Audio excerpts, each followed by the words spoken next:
What is up, everybody, and welcome back to the Triple H podcast, Happy Hour Hoops. Me and Steve here starting the show. Jake will be joining us shortly. Guys, today, everything basketball, like always, but the college basketball championship happened on Monday. March Madness is officially over. NBA is this last weird week when sometimes you turn on a game and there's players who you never heard of are on the court. But we have it all. We're going to go over the Natty. We're going to get into some crazy storylines in the NBA here, involving one that happened last night with Luka's return to Dallas. We'll get into all of it. First, Steve, how we doing? Masters started today. We had the college basketball championship Monday, and right around the corner from NBA playoffs. I would be doing a lot better if the weather was nicer where I am, Dunny. It's 20 degrees and like freezing rain here, and it's just, what are we doing? Like you said, we just had the college basketball championship. The playoffs are about to start for the NBA, and I got the Masters on the TV, beautiful Augusta, Georgia. And when I walk outside, it's 20 degrees and freezing rain. I haven't been able to golf yet. I haven't been able to go to the local courts, play some ball. Like, It's a tease right now. We're in the season, and what I consider like the best season. The weather's getting better. It's just constant postseason basketball. Like you said, golf's ramping up, and I'm here stuck in 20-degree New York weather. Yeah, that's just shameful. It shouldn't be that cold anywhere in the world right now. But yeah, it is true too. When you have days like that, and then you look at the Masters, and you're like, well, why can't I have that right now? I'm watching it on TV. It seems so simple, but I just want to see the sun, man. yeah. Right. And speaking of bright days, Florida and the sun, they won the national championship. One more time, Johnny. One more time. One more time. A little chomping on. We told you. Yeah. Don't want to say I told you so, but we told you so. We've been saying it since Selection Sunday. And of course, people could be like, well, they're a 1 seed, so who did you really tell? But it was all 1 seeds in the Final Four, so we picked the correct 1 seed. Florida gets it done in a just grueling national championship game. Yeah. You can call it ugly if you want, but it was damn good basketball. Houston controlled that first half, but Florida made a number of runs where it was like, okay, they're not dead, especially right before the half. It was like, okay, this Florida team is not dead. Then Houston starts the second half, and you're like, okay, Houston's going to run away with this. And of course, we all know how it ends, but just an insane game, and nothing but congrats to Florida, and just a real bummer for Houston. Right now you got one of the most impressive college basketball resumes we've ever seen with Florida's resume, with their wins and how they've won these games, Dunny. The biggest thing for me with Florida this year is, their road to the Final Four was kind of different than a lot of teams, for teams that eventually win the championship. There were multiple times they could have been knocked out of this tournament. They were down 10 to Texas Tech late in the game. They were down late to UConn in the second round. They were down to Auburn in the second half. And Florida has done what Florida has done this entire year. And the reason, as you know, I love my college basketball. I've been talking to you guys about Florida this whole time, even when SEC play started, is because they were just that team where they want to get in a track meet with you the first 30 minutes of the game. They just want to run up and down the court. They have confidence in their offense. They have confidence in their depth. And sometimes their shots don't go in. And that's what was happening against Houston. But the final 10 minutes of the game is what Florida has done in the SEC, where we've seen the SEC be a historically good conference this year with historically good offensive teams. The final 10 minutes, Florida's like, all right, we have some of the best size in the country. We're just going to suffocate you on defense right now. Like, Martin is a great on-ball defender. Clayton's honestly a great on-ball defender. Richard's a great on-ball defender. Then you have Condon and Howe and Shimalu as the size inside. It's unbelievable, man. And it's one of those things where I didn't think they'd be able to do it against teams like Auburn and Houston. They did it against Auburn in the second half. And then they do it to Houston when they were down 12 to Houston, I think, almost with like 10 minutes to go in the second half. Any other team is down 12 to Houston. Houston wins that game by 30 because Houston just grinds you down towards the end of the games. You just can't do anything against their defense. But for the first time all year long, Dunny, It looked like Houston was the team that was exhausted at the end of the game and making the mistakes, not their opponents, because that's what Florida does. And like I said, Houston said, we'll run with Florida in the first half, and they did. And they kind of paid for it in the end. Houston didn't even get a shot off on the final possession, which I feel awful about for Houston, especially Sharp. You got to get that shot off. He made the right call. He has to drop the ball in that situation there because he left both feet. He was attempting shot. Once again, Walter Clayton didn't have a great offensive game, probably made the game of the tournament with that closeout on Sharp, preventing him from taking the shot there. But regardless, man, this was just Florida replicating what they have done all year long against elite teams, where they are just going to be in the game. They aren't ever going to be put away. And then that final 10 minutes of the second half, that's when their defense starts suffocating you and their shots go in. I mean, Florida's clutch shots this year were crazy. We talked about Walter Clayton. He struggled, but man, he made some big ones down the stretch, a couple and ones. They forced Houston into mistakes, got a lot of turnovers. I mean, it was kind of the Mona Lisa of this Florida season, that final second half, especially someone who's been watching Florida in the SEC all year long, to kind of see them execute that, a team like Houston. I'm gutted for Kelvin Sampson, but chomp on, Dunny. Chomp on. What a year. They were the best team all year, and they proved it with probably the best resume in the March Madness tournament. Yeah, it was an incredible run by Florida. Jake's with us now. Jake, any thoughts on the Natty? We know you were locked in. We were all texting during it. Well, I do have to give you guys the credit, as you said on here when I first joined in. You had Florida. I also had Duke beating Houston. So Saturday night was a pretty miserable night for me and my bank account and everything. Listen, I was right for like 38 minutes, and then all of a sudden that doesn't matter. It's a 40-minute game, Jake. It's a 40-minute game. I know, I understand, but I felt good for. I was like, damn, this is it. Basically was playing out. It played out exactly how we both said it, except Duke never hit those two shots to extend the lead late. Like I was hoping that it would get there, and then Duke would hit the shots, and then it just didn't happen, man. And you talk about the foul call, whatever else, but Florida, amazing performance. Like you said, Steve, it was weird seeing them like kind of outlast Houston in this game, but they really just kind of waited until they could put their death punch in there at the end. And it was a great game, though. It was a great Final Four. Either of those teams deserved to win the national title. I'm gutted for Sharp, still am. Like I'm going to see it the rest of my life, him not getting the shot off. So I can't imagine what it's going to be like for him. So that sucks. It's always tough to see that in those moments, but Florida deserved it, man. Clayton was awesome yet again. That team they were just so loaded. And it honestly, it's the perfect way to cap the year with how dominant the SEC was, one of the best basketball leagues we've literally ever seen. So for the national champion to come out of that league is pretty poetic. Yeah. Gutted for Calvin Sampson too on the Houston side, because they'll be back though. Yeah, but as miserable as it looked for Sharp, like you look to this, they pan to the sideline and you just see the face of disbelief. And I mean, that's just anyone who is a Houston bettor, anyone who's a Houston fan, anyone backing Houston, anyone who had Houston in their bracket had that same exact face in that possession, because all you can ask for as a fan, or even other teammates, is like, just get a shot up, like give us a chance. And that game deserved a chance, right? Like that was an awesome game. That team deserved a chance. It was a great run for them. We could talk about Florida. Obviously, they're the ones who get it done, but a great run for Houston as well.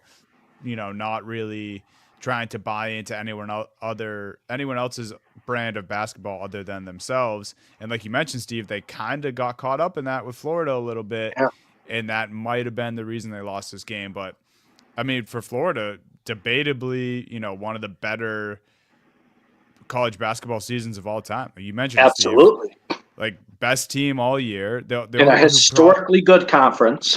Yeah, and the only one who probably you could argue with a better resume was Auburn, but but Florida won both head-to-heads. Exactly, and ultimately Auburn didn't get it done. Here we are with Florida; they did.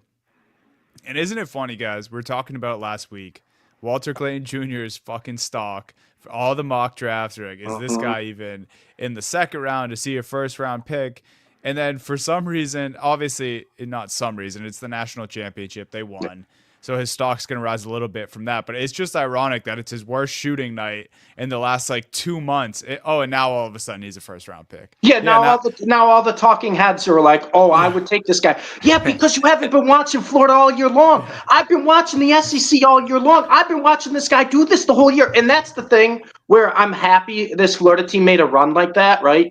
Because it kind of amplifies his play and some of the other guys' play on this team. And that's what you see with the people who just kind of tune in for March Madness, which no disrespect to those people at all. It's completely fine. I don't expect anyone to watch every single college basketball game. There's a lot of them.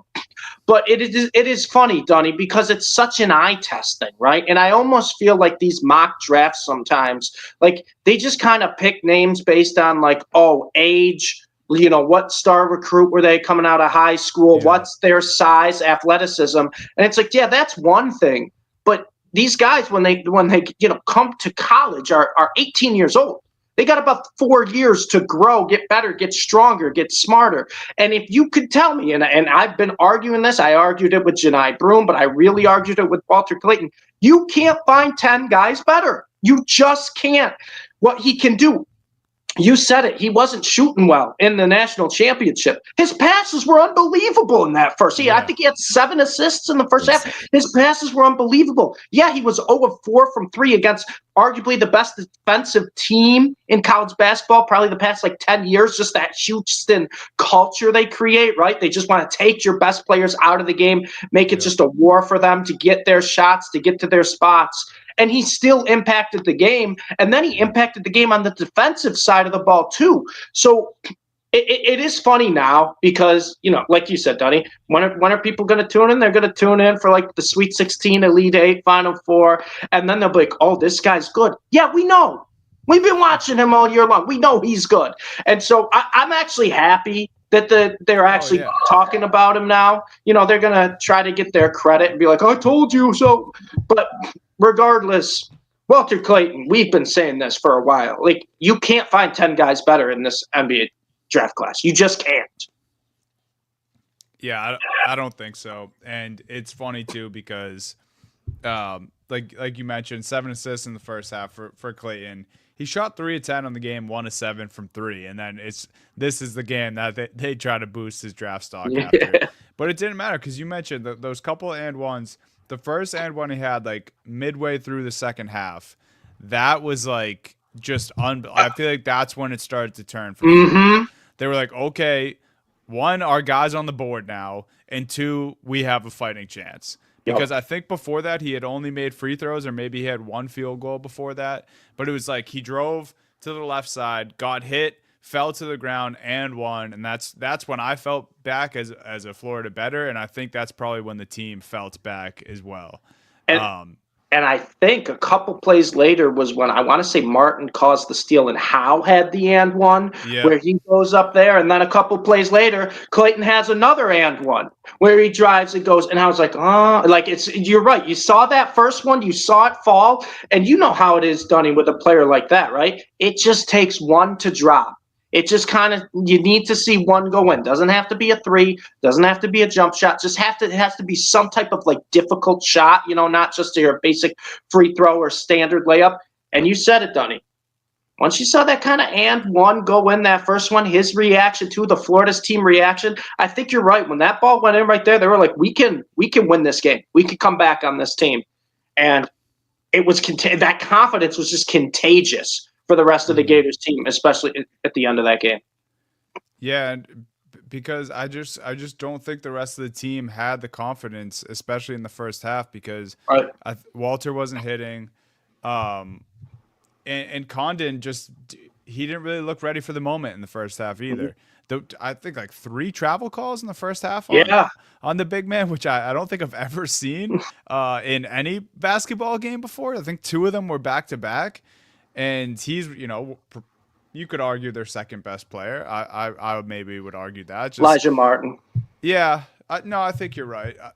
Just the size and how important he was to the run. I know. I agree. His impact on defense, too, throughout the year has been Because you're never going to search box scores and be like, oh, Condon lit it up, but it's so important to what they were able to do. But yeah, regardless, as soon as Clayton, found some sort of rhythm, and obviously he never got the shot going, but he found some sort of rhythm. He found a way to make a difference, and here we are. And we're done now with college basketball. Florida's a national champion.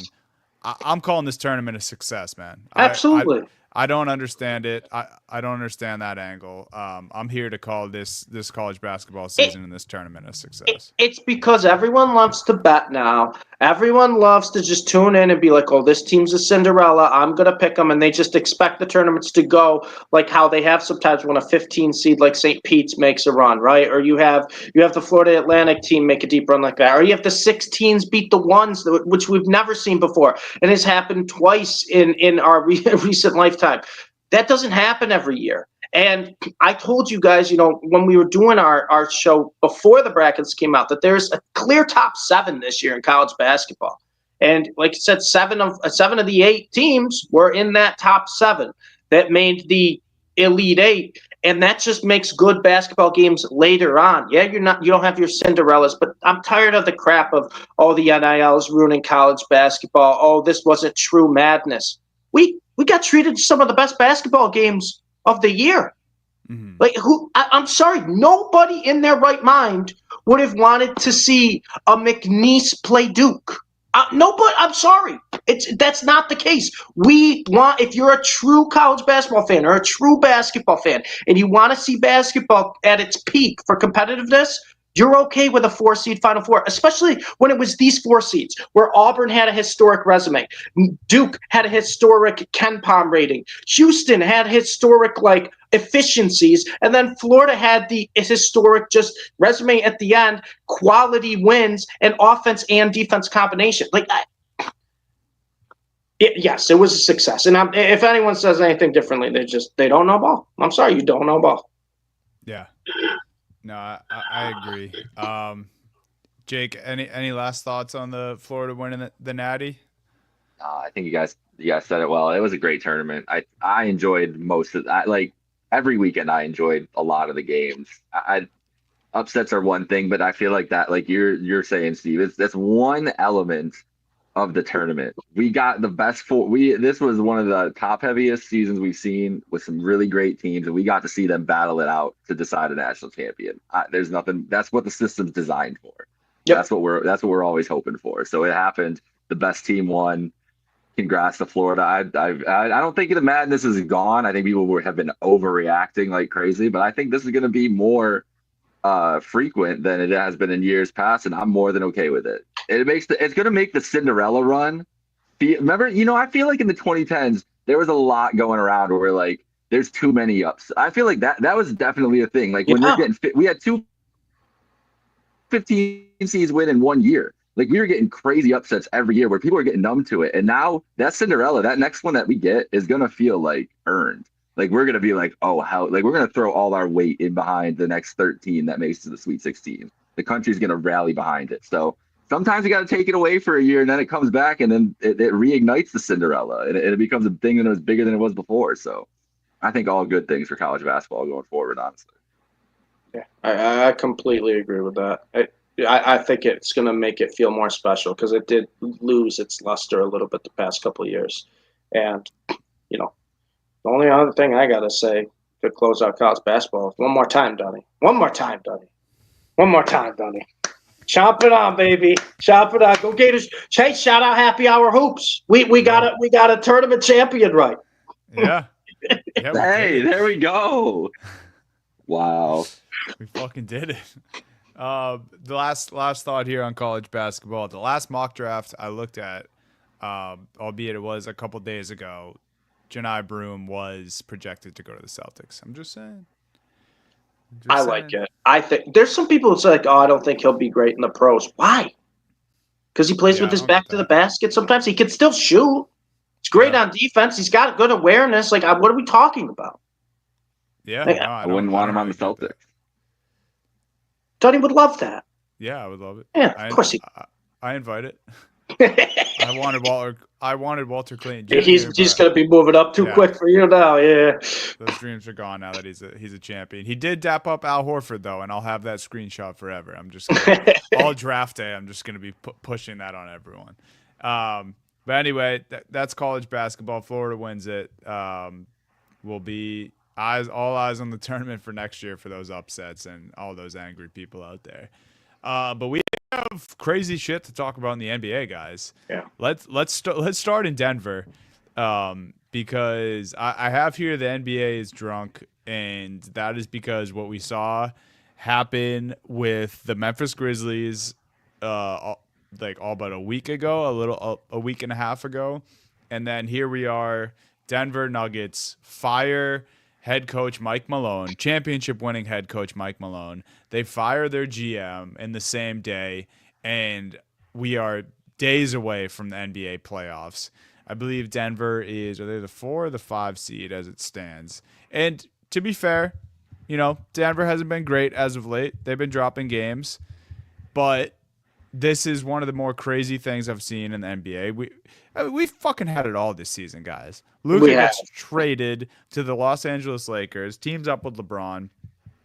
Two Western Conference teams who are ready to make a playoff push with legit aspirations of at least making it to the West Finals. I don't think anyone would say the Grizzlies are for sure championship contenders. I think the Nuggets have been flirting with that line the last couple of years, but teams that are going to make the playoffs and are going to try to make a run fire their head coaches. So here we are with Denver. I mean, where are we at with thoughts on this? This is bonkers to me. 4-6 in their last 10, and they are the 4 seed. Yeah, remember when at the beginning of the year, people are like, "Oh man, what's wrong with the NBA? The ratings are down. Can the league? Can there be player movement? Is there going to be all this stuff?" And then we got one of the biggest trades of all time, and teams firing all their coaches 2 weeks before, and superstars maybe on the move in the summer that we weren't thinking about. It's going to be we're back. We're in full swing of things here. Apparently, Calvin Booth and Mike Malone hated each other and didn't talk. Yep. That's Bill Simmons said that. Kevin O'Connor said that. Multiple sources, Ramona Shelburne, multiple sources all over the place reporting that basically they've known about the turmoil between the GM and disconnect between the GM and the head coach since before the season even started. So this move, when you see that afterwards, like, okay, not a surprise. Why did they let it get to this point, even go through this season is crazy to me. If you knew it beforehand, like pick one and go forward. But that's a really delicate balance when you got a star player, right? Like maybe they were ready to fire Malone and Jokic stepped in or something like that. Like who knows what could have happened? Maybe these conversations were underway and this was a season to try to salvage it. But now, yeah, I mean, they're sitting in 4th at the moment, could slip to 8th. I mean, it's not out of the realm of possibility. That Grizzlies Timberwolves game tonight is like the biggest regular season game of the year. Insane. But like it's kind of it's a desperation move, but clearly it's a move for this is the biggest summer we've had in Jokic's career.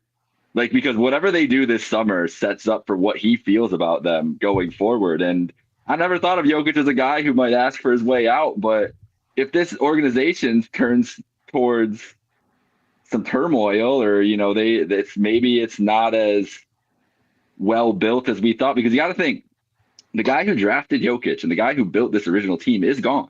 He is now Tim Connolly is now running the Timberwolves organization. Calvin Booth was brought in after the fact. So this is a whole new regime. It's a whole new thing. Maybe they don't know what they're doing. And I think Mike Malone's a pretty good coach. I don't know about you guys. I've always thought he's pretty good, though. I mean, he's got Jokic, and things are easy when you got Jokic. That helps. But I'm going to give up on trying to figure out who's a good coach at this point. Yeah, right. I thought he was too, but at this point, I give up on who is and who isn't a good coach in the NBA. Because every time I'm like, oh yeah, I think he's a good coach, go somewhere else and it's a disaster, and then vice versa. Coach Bud, Frank Vogel, Mike Malone. Now it's just Mike Brown from Sacramento. Yep. It hasn't been great. I don't know what to make of this. I mean, obviously the Jokic piece is the most interesting. I didn't see this coming when I said last episode that I would not have Denver on my contender list. but I think this is another reason to point to. It's like, obviously there's shit that wasn't right in the building. Right. Chemistry. You don't have to be best friends, but there has to be some sort of chemistry level between your GM and head coach.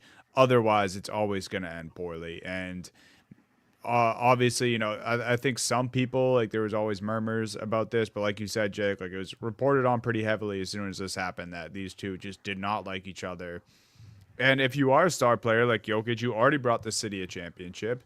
You should, be treated like the best player you are in the world. And, everything should kind of be catered to you and making this team be able to fight for a championship year in and year out. I don't think they've been put in the best position the last couple of years. And people who would argue with that, I just think you're probably forgetting that they have the best player in the world, and it's easy to stay relevant when you have a guy like Jokic. Yeah. But that doesn't mean the team around him is what's best for this squad to make a deep push, because I just don't think that's the case anymore. Like, yeah, Christian Brown was a hit, but everything else is like, your biggest move this offseason was, yes, you let KCP walk, which people question, and it ended up being the right move for you.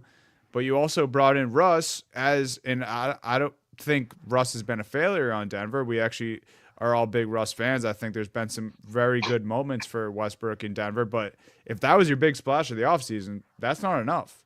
If you're going up against Curry's, Anthony Edwards, the LeBron James and Lukas of the world, like, that's not enough in the Western Conference if that's your big addition of the summer.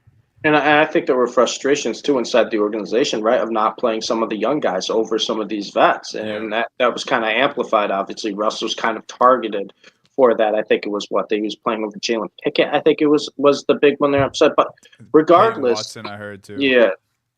Regardless, it's a weird situation because it almost feels like this has been happening for a while, and Jokic is, you got the meme with the tape where Jokic is the tape holding the whole tank from exploding.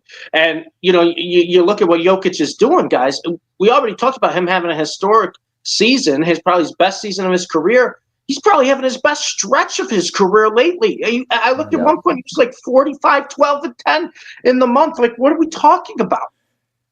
Like, this is a guy who had a 60-point triple-double a week ago, and then in the same week, his coach and GM get fired. Yeah, so exactly. So when you see a guy putting up numbers like that or playing like that, the last thing you think is like, all right, before the playoffs, they're going to completely change everything around. Like, that's what kind of blew my mind. Obviously, the Luka trade was the biggest shock probably in my lifetime for NBA news.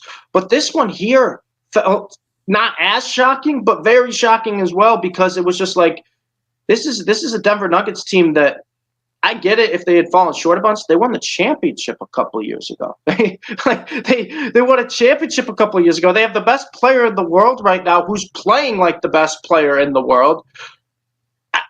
And then out of nowhere, GM gone, coach gone. And it's like, all right, if that's just happened back in January is one thing. Guys, it's April. Yeah. It's April. The Nuggets have, I think, 2 regular season games left before the playoffs. Like, wild stuff. But the only thing I got to say, not for this year, but for next year, 4 words, fellas. Lakers need a big. No. Listen, if it happens. If it happens. I mean, heck, we saw Luka crying. We saw Luka all upset. He still considers Dallas home. He was all emotional. If the Lakers want to make Luka happy, he's got a good buddy in the NBA. Donnie, he's got a good friend in the NBA.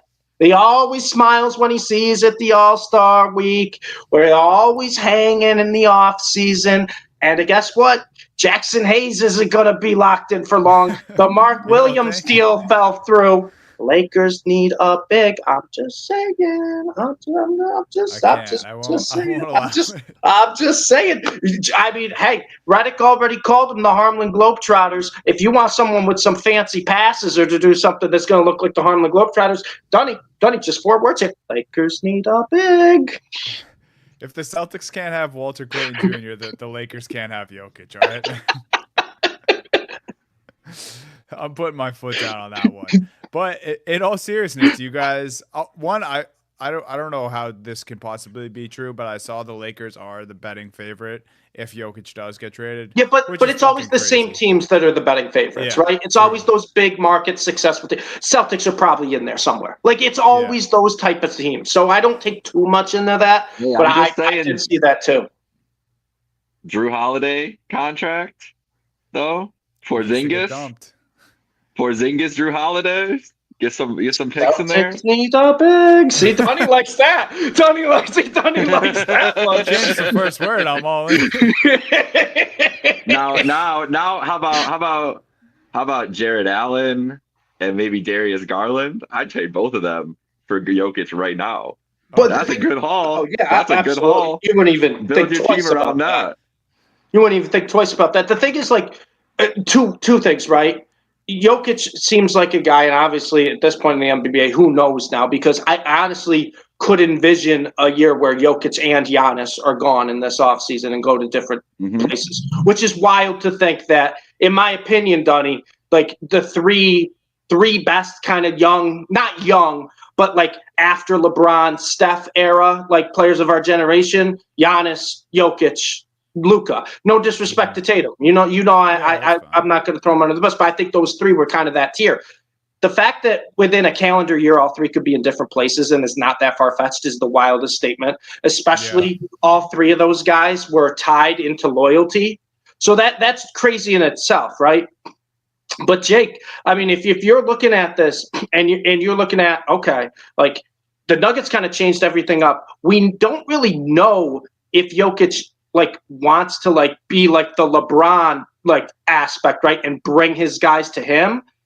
What does he have left to accomplish in Denver? He won them a championship. Everyone else is kind of getting older and has kind of shown their potential. Yeah, they have some nice young talent. Don't get me wrong. I love Brown. I love Peyton Watson. But the fact of the matter is, I don't think anyone would be like mad at Jokic if he left, especially in the same year where his buddy Luka got absolutely thrown under the bus by his previous organization, blindsided, and like that has to resonate. Like that move, the Luka trade, I think really affected all these other like generational stars where they're like, man, if they're not loyal to me, why should I be loyal to them?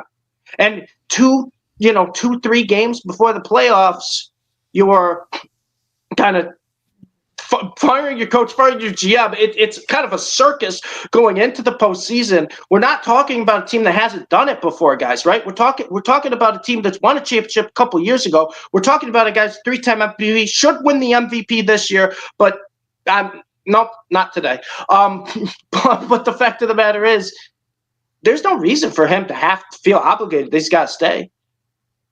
I think him and Giannis are in very similar boats right now. That's exactly how I feel. Giannis now with the turnover, now they're like it's almost the same. Guys that won finals on teams that tried whether you could say how hard they tried. The Bucks I think tried harder to put stars around I agree. Giannis than the Nuggets ever did, but we're at that point. But the Nuggets either have of those guys, the stars already in place. They did. Exactly. Yeah, the nuclear. Yeah, I guess both teams.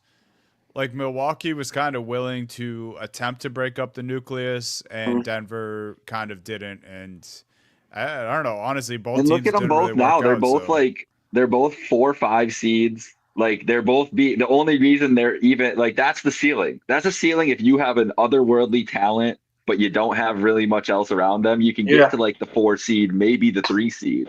That's their ceiling though, and then they have to go superhuman mode for 4 straight rounds to have a chance to win the NBA Finals. I think those guys realize that eventually too. Like Jokic putting up that stat line in that overtime game a couple weeks ago or last week, whatever. It was 60 points. Like that is like it's something Jokic like he's done a couple times, whatever, but he really only does it when he like absolutely needs to. And it was like awesome to see. And the stat lines lately have been awesome to see, but then you look at it from like the Nuggets perspective, it's like, why is he having to do this? Like I know he wants and he can do everything, but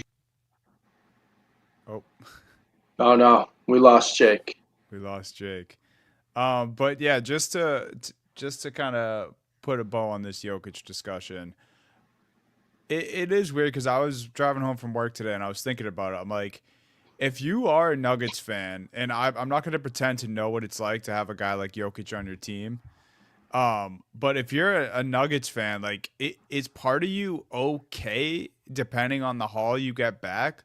Like, is part of you okay with this move if they ultimately do end up I don't trading think so. Jokic, depending on the haul, because you already did have the championship.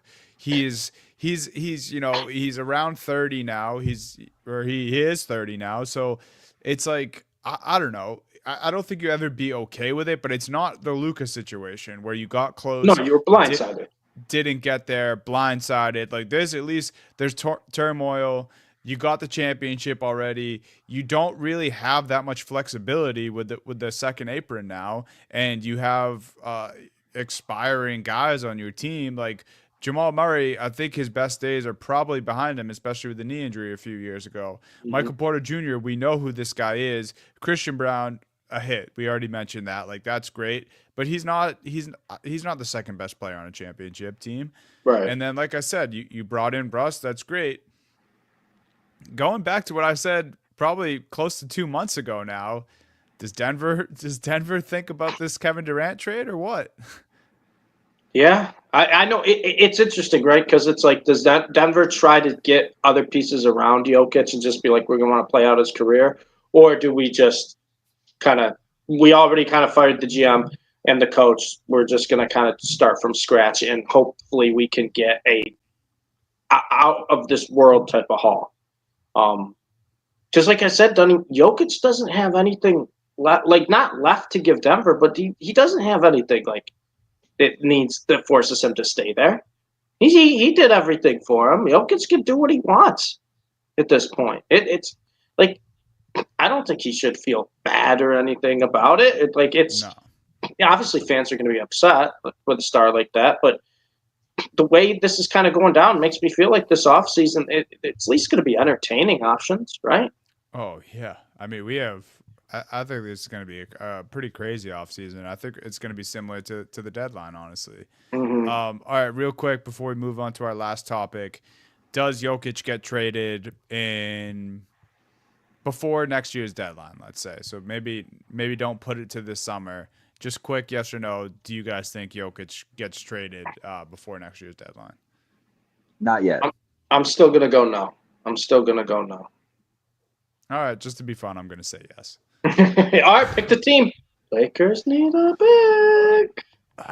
I'm not fucking doing Lakers. You guys got me to say shout out the Lakers one time, and I'm not fucking going back to that. We did. You know it's going to be the fucking Thunder, and it's going to be the worst thing ever. I'm going to say Rockets. I don't think the Thunder would want to. Like, obviously, I would trade Chet. I would trade Chet in my picks for Jokic. And go put Chet in or put Jokic in that. It's gonna take more than Chet and picks, though. It's Jokic. Yeah, because Denver's saying no there. Yeah, they're gonna need, but Denver would. Well, of course, it's gonna take more than Chet, but they have. I mean, insert whatever young guys you want from them. You can do anything. Yeah, they do have it all. I mean, SGA and Jokic. Utah with every single pick they have. Utah. Is that Danny's move? Does Walker? Jokic. It's not a big move. It's just one state over. Yeah, Walker Kessler. Yeah. Come on, Colin Sexton. And a slightly used Lauri Markkanen, and here you go. Yeah, there we go. I think get him to Chicago, traded, bro. Get him to Chicago. That's what I need. That would be nice. I mean, it's the city. There's a lot of There's a lot of Serbians in Chicago. I'm just saying. Crazy, man. I don't think the Spurs could make it work, but Jokic or Wemby would be fun. That would be absurd. I would just play in a fantasy draft at this point with Donnie. That is wild. I'm just like not even looking at it. I'm just like looking up. I'm like, yeah, Jokic or Wemby would be pretty cool. Yeah, it would. I'm gonna try that in the trade machine later.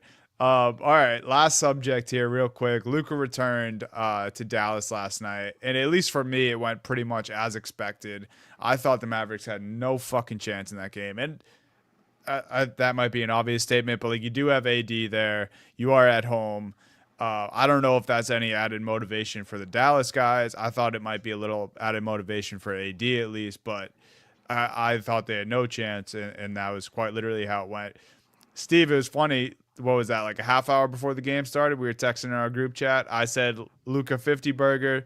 You said I'm leaning more towards a triple double. We were both close. Yeah. Neither hit, but 45, 8 and 6 for Luka. 4 steals to add to that, which I think you think Luka Doncic, you don't really think of a lockdown defender on the perimeter, but the 4 steals was a nice touch, and the Fire Nico chants were loud as ever. 40 of them during that game. Yeah. It was crazy. My big thing, and then I want to hear your guys' thoughts. I told you, Steve, before we started recording, I didn't get to watch this game in totality. The parts that I did watch, I noticed this, and then watching the highlights in the very beginning of the game, him hitting shots, the way the crowd reacted, an away team, by the way, or an away crowd for Luka. Obviously, he was playing there, not 3 months ago, but it still was an away crowd. The way they reacted when he was hitting shots, it sounded like the crowd reaction when Cooper DeJean got a pick 6 in the Super Bowl. Yeah. And this was a regular season game for the Lakers on the road. And that's how much of an impact this guy had on this city. It was like, I was watching highlights on my phone this morning. I was getting chills from the crowd reactions. It was incredible. It was unbelievable. I mean, from just the start too, right, with the tribute video where Luka's sitting there crying, and like you could tell like he's still so emotional that he wanted to be in Dallas his whole career, that Dallas is his home and everything. And it really hit me watching that game of like, man, like this guy never wanted to leave. Like, you always kind of hope your superstars never want to leave, right? And then once they leave, you kind of see if they truly like did want to leave. And you could tell Luka's first time back in Dallas, he never wanted to leave there. And it was one of those things, Donnie, where I think the crowd is just like, we're a lot of them are still Mavericks fans. Obviously, there's a lot of people who just kind of follow players, and a lot of people just went to the Lakers. And there are a lot of Lakers jerseys at that game. But the crowd was Mavs fans. And also seeing on Mavs Twitter was that they were like, yeah, I'm Mavs fans, but I want Luka to drop 50 on us tonight. I want Luka to absolutely just crush this team tonight. Because I think they realized just the amount of joy he's giving them as Mavs fans, how much he gave to the city, how much he brought to this team, everything. The whole culture was based around Luka. And I think, they felt for him, and seeing how hurt he was from it. Obviously, you kind of knew he was hurt from it, how everything went down, but then seeing his reaction live in person there in Dallas, the crowd just wanted to get behind him. And at that point, it was no longer a basketball game. They no longer really cared what the score was. They didn't really care what the playoff implications were. They just wanted Luka to kind of have his revenge, moment to the Mavs, front office organization show. You look what you traded away. Look what you gave up on. Look at what, and like I said, I don't know what all the reasons or everything or any excuses they'll say why they traded him away. They should have never done it. My thoughts on that. I won't get into that. Doesn't matter. But the crowd was rooting for Luka there as the person, not the basketball player, not the guy on the Lakers, not the guy who used to be on the favorite team. They were rooting for Luka as the person, as the guy he is, because of how much joy he's brought them. And they're like, this is important to him. We want him to have, that moment he can remember of like, look what you gave up on. And like you said, Donnie, 45, 8 and 6, the shots he was hitting, he had 31 points in the first half. It was vintage Luka magic. And it was so weird seeing it in Dallas in a different uniform. But you're right. Every shot, it was the crowd looking for Luka as the guy, not basketball at that point. It was surreal. I said it and like the first 5 minutes watching the game, I was like, I've never heard anything like this. Like they're cheering him as he's like dribbling at the top of the key, like before he's even doing anything. As soon as he touched the ball. And you hear it building like immediately. Like it was like crescendoing the whole time. It was nuts. It was bizarre, and he fed off it for sure. It was so awesome to see. You could see even LeBron. Like LeBron was like juiced up early, like doing crazy shit. I'm like, LeBron's even hyped up. Like everybody was feeling it for Luka. It was cool. It was exactly the complete opposite of the way the Boston crowd treats Kyrie Irving. Yeah. Yeah. Complete opposite. So really cool for Luka. He had his moment. I hope I don't think, I have no idea. I think he wanted to be there forever. Like you said, I just Steve too. didn't really think want to so. leave. I hope he can at least use this as some closure. And because I think he got a little bit of that last Of how night. much like the city and the fans love him. Yeah, Still, Yeah, I because hope yeah, so. I'm sure he was wondering like how that yeah. was going to play out, and I'm sure that's part of the tears and everything going into the beginning of that game. But yeah, just awesome for Luka. Real quick before we sign off here, if the Mavs were fully healthy in that game, and let's not say last night because I think Luka was going to will the Lakers to a win in that game regardless. Fully healthy, 7-game series. This Mavs team, this Lakers team after the trade. What do you guys think happens I, there? I Lakers think in 6. yeah, I think Lakers in 6. I think Kyrie's great. Don't get me wrong, Kyrie AD's a great combo. But we also forget too that the Mavs traded away Quentin Grimes, who was a big part for that, who's absolutely balling in Philly. We talk about, the Mavs kind of now have 3 centers, and yeah, they can play Lively and AD at the same time, right? AD can play the 4, but it kind of makes Gafford almost feel like the odd man out there. And the Lakers just Austin Reeves, man. They got a big 3 now. Yeah. They really Yep. do. I really like this Lakers team. I think the bigs would kind of be a mismatch in Dallas's favor if they were in a series. That's what I But was thinking. I think the Lakers could also just play small and be like, who cares? We play LeBron and Rui in the front court and, figure everything else out. Finney Smith, Luka, and Reeves, and we'll be fine. Yeah, I think you guys are probably right. I do, I'm sure Mavs fans don't want to hear this. I'm interested to see what the Kyrie AD thing looks like next year if both those guys are still in Dallas. If Kyrie even wants to come back, man. Yeah. He was gutted. You saw And how when he he can come reacted back, to seeing yeah. Luka at the end of the game, Mhm. and then Luka hugging all the teammates and everything. Luka and Kyrie are like friends They're outside boys, of close. basketball. Yeah, like Yeah. they're close. He calls him his hermano. We'll see if Kyrie even wants to play because he feels as betrayed as Luka does. He's made that very clear. True. Yep. Yeah, maybe we'll see another chapter for Kyrie. But that will do it for Happy Hour Hoops today, folks. Florida wins the Natty. Denver is a fucking mess, and Luka got a taste of revenge there. So that's another episode of Happy Hour Hoops presented by Trainwreck Sports. Thank you guys for all watching and listening. NBA playoffs right around the fucking corner. Hopefully you are enjoying the Masters, and we'll see you next week, guys. Later.